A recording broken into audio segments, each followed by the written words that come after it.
Should do a YouTube thing. That could be fun. Yeah, let's do that.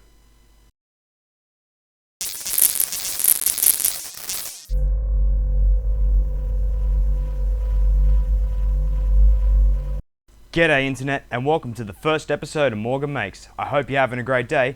My name's Morgan, and I like to make things. What kinds of things? Well, all kinds of things. And today, I think I'm going to show you how I made a remote control boat out of parts I got from the hardware store.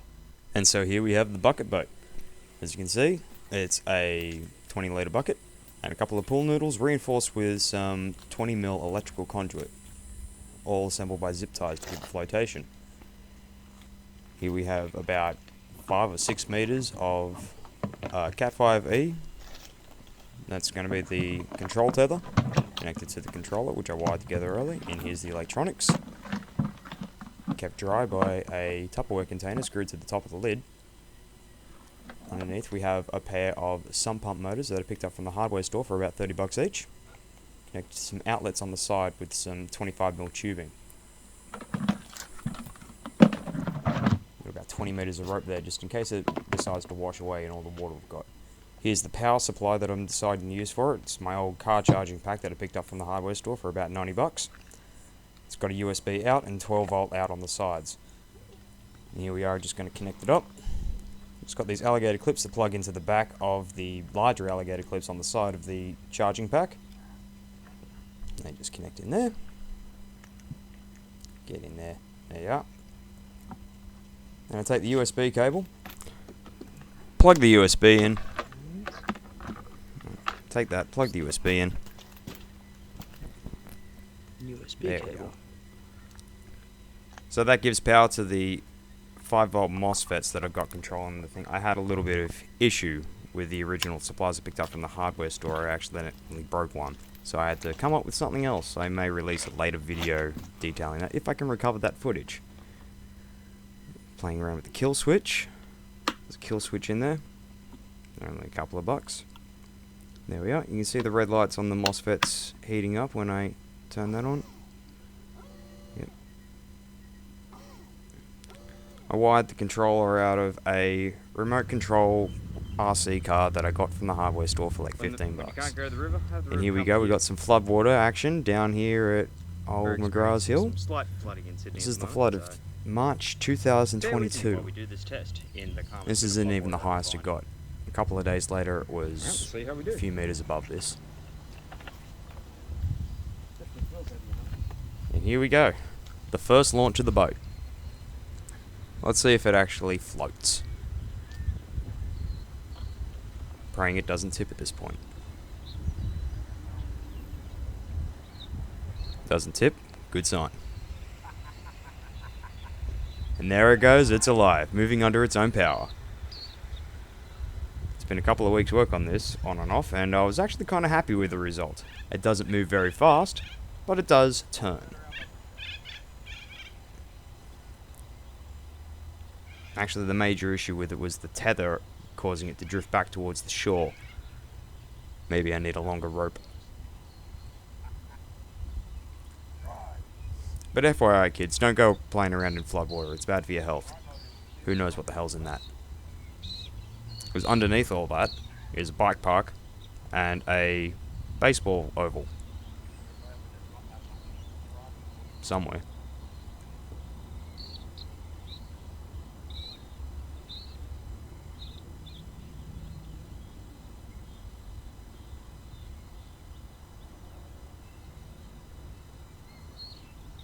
So I ran the boat around for a little bit, about 5, maybe 10 minutes. Completely forgot that I was supposed to stay within the frame of the camera.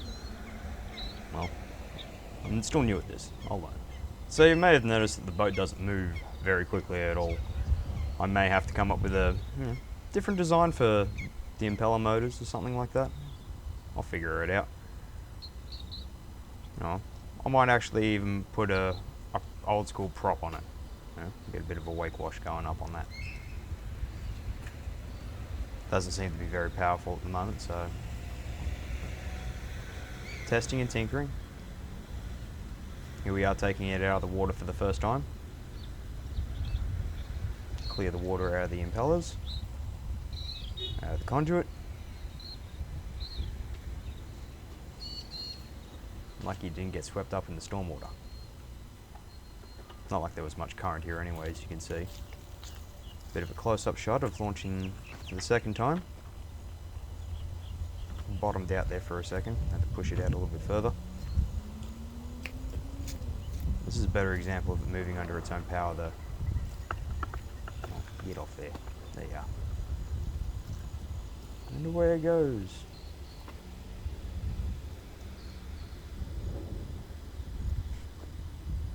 I was still mighty impressed with it.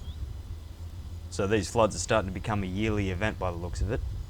We're about half a metre higher at the peak for this one than we were last year for the March 2021 floods. And that's a scary thought. The Hawkesbury Valley River can't take a third year of this.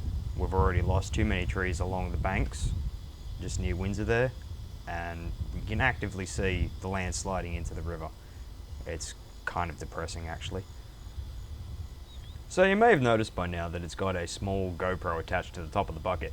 I had the hardest time getting that to actually work. It's one of Dad's old fishing GoPros and it's been loved a fair bit.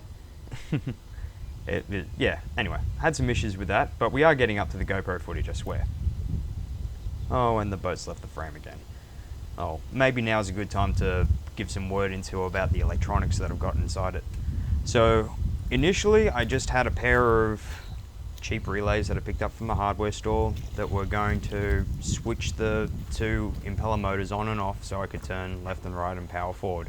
And they were just going to be turned on and off by a pair of momentary push buttons inside a deck box that I'm holding in my hands at the moment.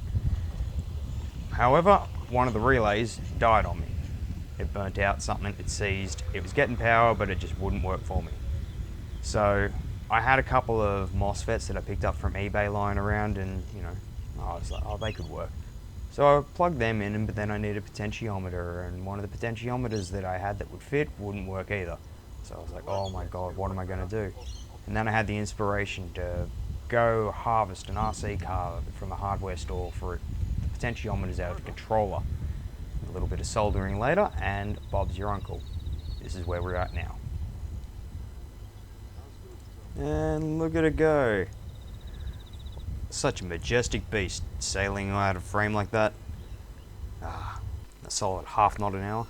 Hey, here we go, the GoPro footage. Told you we'd get there eventually. And I realise, you know, as I'm putting this up, that the GoPro is not facing the right way. It is far too angled down. So we're going to have to do something about that in the future. I think for the next iteration of this build, I'm going to have to get the 3D printers involved. You know, we tried our best with parts from the hardware store, but this is going to need a little bit of customization, I think, to try and get it to work the way I want it to. You know, we'll get some fins on there, you know, improve the hydrodynamics a bit, you know, get the camera mount actually facing forward and upwards so I can see the horizon and where we're going. You know, little things. Take it out, power down, see what... And now for the floodwater inspection. Let's see what actually got into the bucket.